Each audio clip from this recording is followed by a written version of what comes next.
Well, it's good to be with you again. I'm not exactly sure when the last time was. It's been several years, but I've been actually here a few times over these many years. If you're not aware, I served as the executive director of Camp Pacomath from the years 2000 until 2023.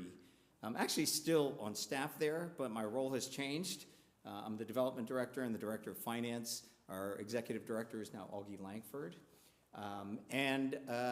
I also am the director of the Center for Vital Leadership, which is leadership development programming for our Episcopal area. Our Episcopal area is the Peninsula Delaware Conference and the Baltimore-Washington Conference under Bishop Luttrell Easterling. So my focus these days is leadership development.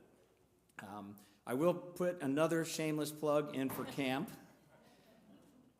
Just think about this, okay? You may not know this, but for decades, since we started in 1946, even before there were cell phones, but even now after there are cell phones, kids come to camp from Sunday afternoon to Friday afternoon, and they leave these at home. 5 full days. Where else do you know that a young person goes 5 days without a cell phone? It's a miracle of God, right? And they spend nearly all day outdoors. Again, this is countercultural, and what they learn is they learn that God can be found in community and in creation. Kids who go to camp experience God in a way that they don't anywhere else. And so you may say, well, we don't have many kids to that come to church. Well, whichever ones you do, make it possible for them to come to camp. And if they need financial help, we'll help too. We provided close to $75,000 in campership help this past year. And here's the really cool thing. We have a program called the Spain Grant. Okay, the Spain Grant was named after Ralph Spain, who was at Avenue Church in Milford. And he worked with St. Paul Church in Milford, who had an after-school program for about a decade to send kids to camp. He raised money, he got them sleeping bags and water shoes and bug repellent and took them to camp and picked them up. He sent hundreds of kids to camp in that decade. And when he decided he couldn't do it anymore, we said, you know what? We want to honor you by continuing this. So, if you know a kid from a family in need, maybe they get food stamps, maybe they're in foster care, who knows? That kid can come to camp for $50. $50. And all you have to do is just help them get registered, make sure they have what they need. You don't have to take them to camp. If somebody will take them to camp, that's fine. But this is an opportunity for you to be in ministry to kids in your community. And as our former development director, Dave Buchanan, used to say, you get the kids to camp, I'll raise the money. We can raise the money. By the way, if you do want to give, go to pacomath.org to the donate button. You can make a difference in the life of a young person that you'll probably never meet. And that difference will likely last a lifetime, and it could last for all eternity. All right, that's the end of my shameless plug.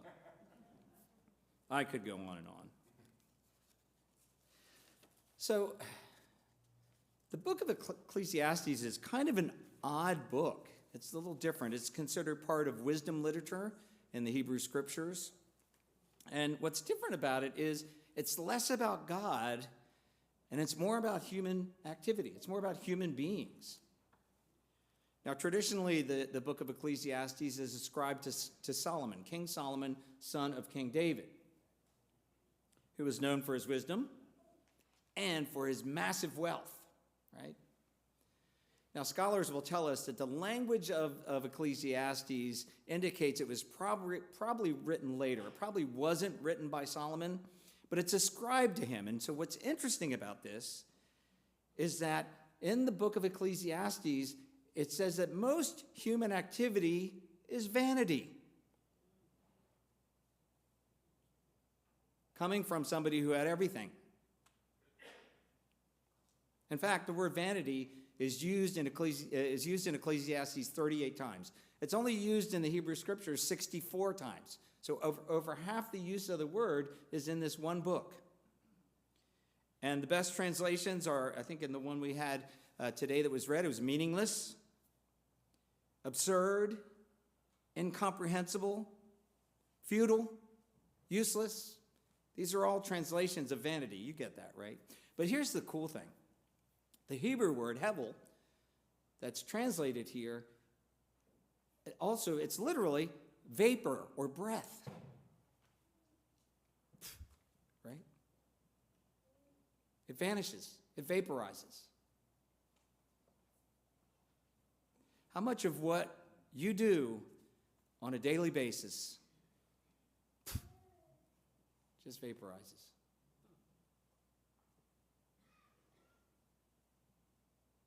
In the first two verses, the writer, I'll say Solomon, said, "Again I saw vanity under the sun, the case of solitary individuals without sons or brothers, yet there is no end to all their toil, and their eyes are never satisfied with riches. For whom am I toiling, they ask, and depriving myself of pleasure?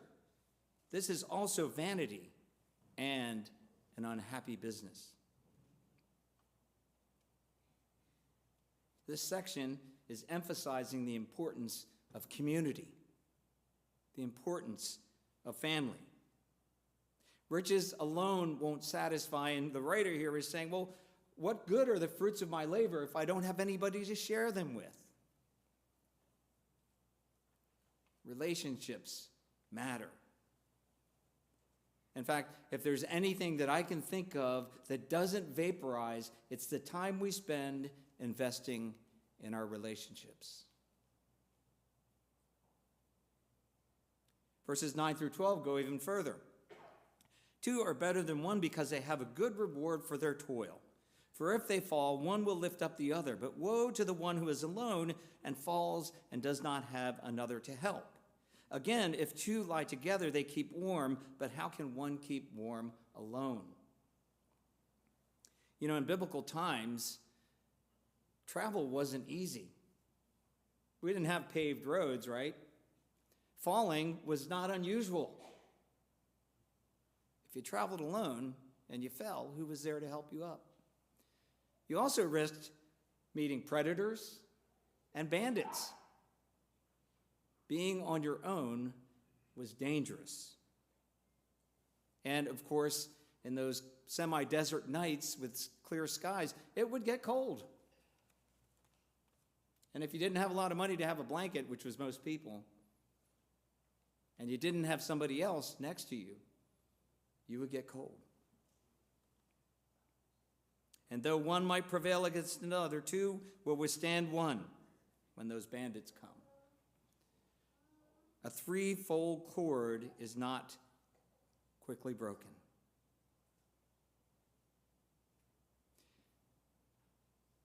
The writer's talking about the importance of collaboration, right? Of partnership, of not doing things in isolation. Working together yields greater results than working alone. And the interesting thing about this is that it's talking about having another. It's talking about two, but then all of a sudden it says three, right? And the implication here is that when two also have God in that partnership, in that collaboration, there is strength. In any relationship, if God is involved, it's stronger. God designed us for relationship, for community. Isolation is not good, whether it's traveling or working or sleeping at night outside. Think about in the New Testament, right? Did Jesus send out people on their own? He sent them out in twos, right? What did Jesus promise us? Wherever two or more are gathered, I am with you. The thing that's interesting to me about this is, my wife always says, we spent so much for a seminary and you don't know this or you don't know that. Here's one thing I learned that it blew my mind, and when I learned it, it helped me to really understand God. Okay, it's the concept of Trinity, right? Father, Son, Holy Spirit. One God, three persons? Isn't that three gods? No, it's one God. What does that mean? God, by very definition, is relationship. God, by very definition, is community. We are not meant to work in isolation, to live in isolation.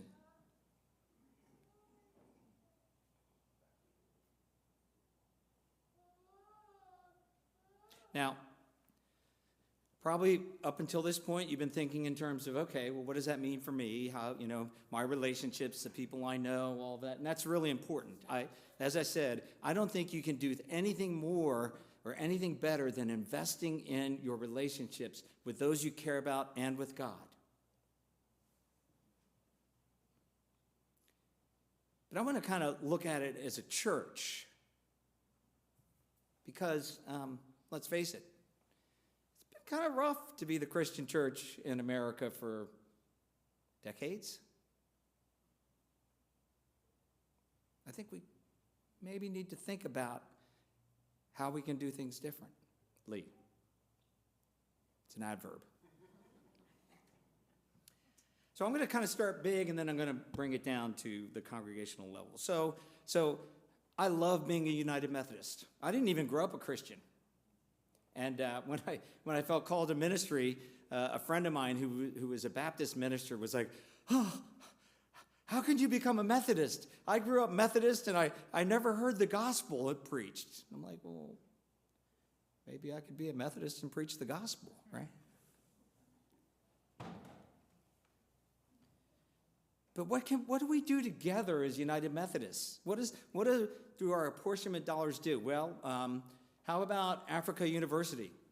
You know of Africa University? It's been around for decades, teaching theological education at the higher education level.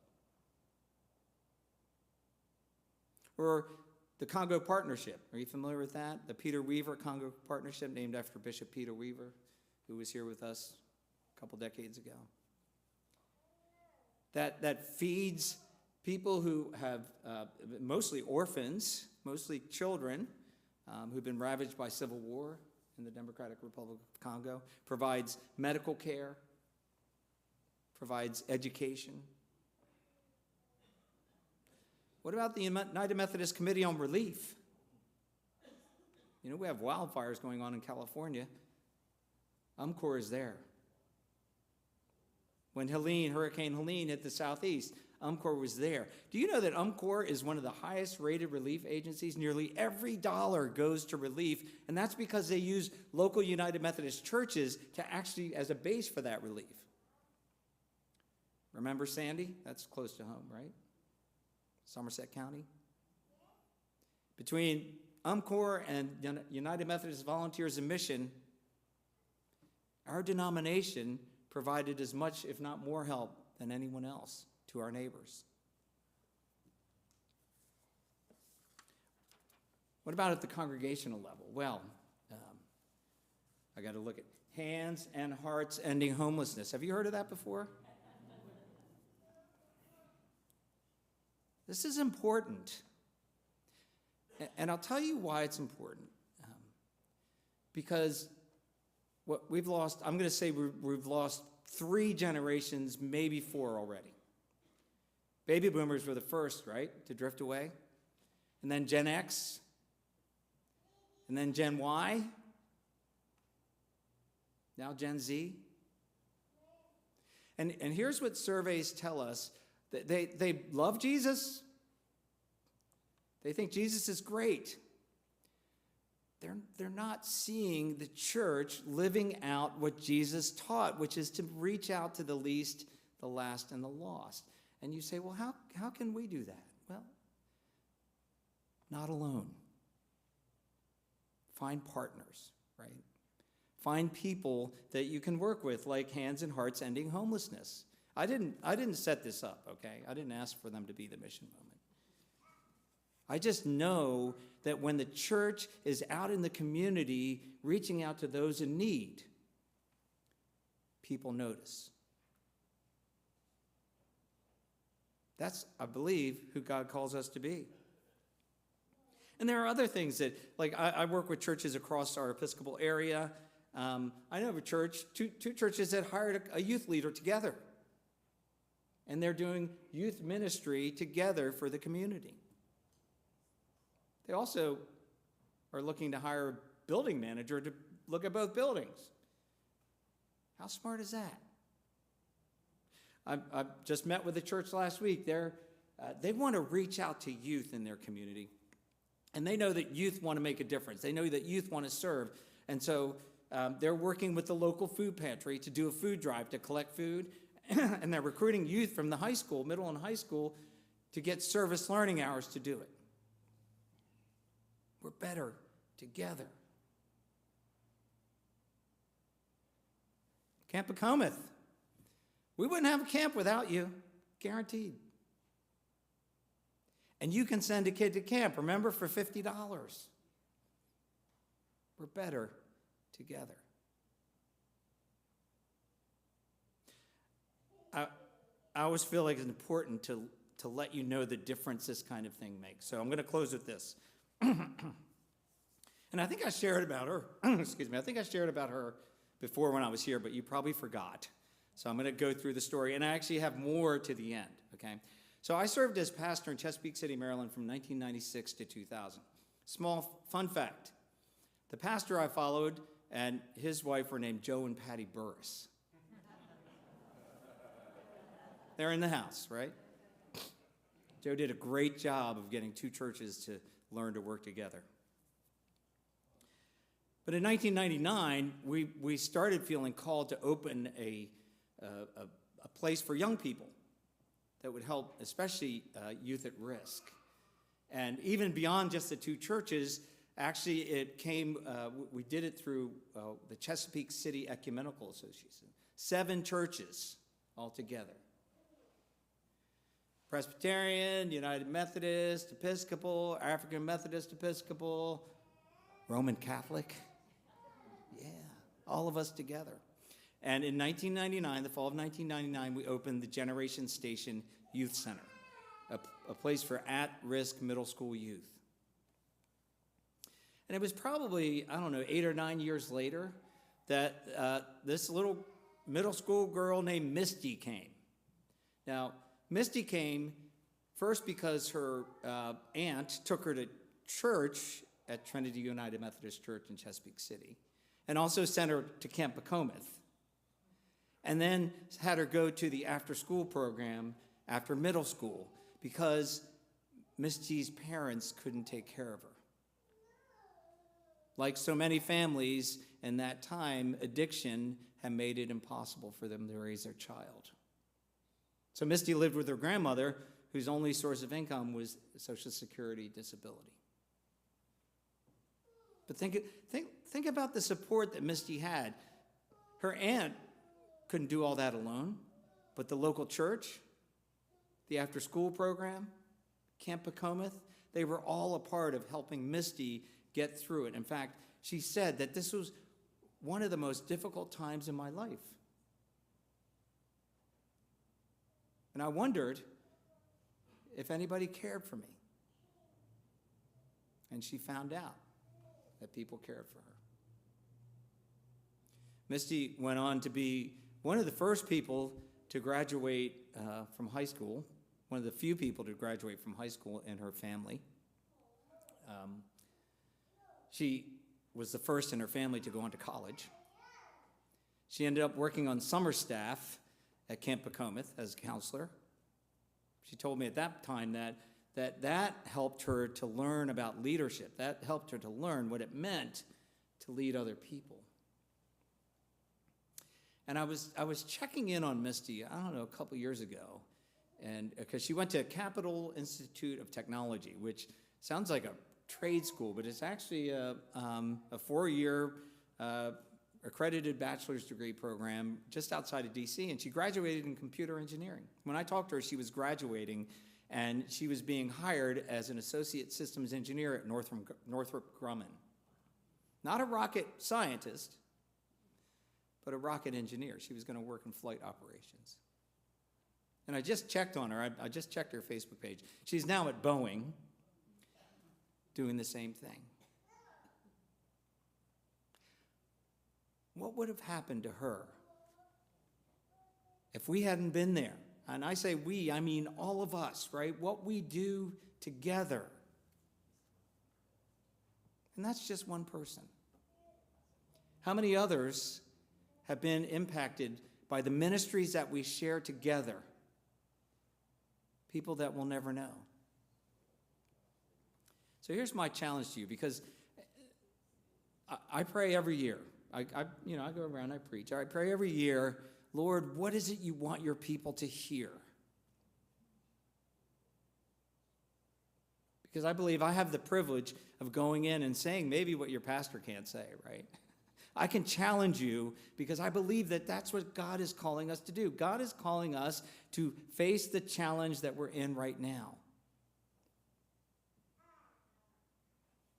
And here's what I believe the challenge is.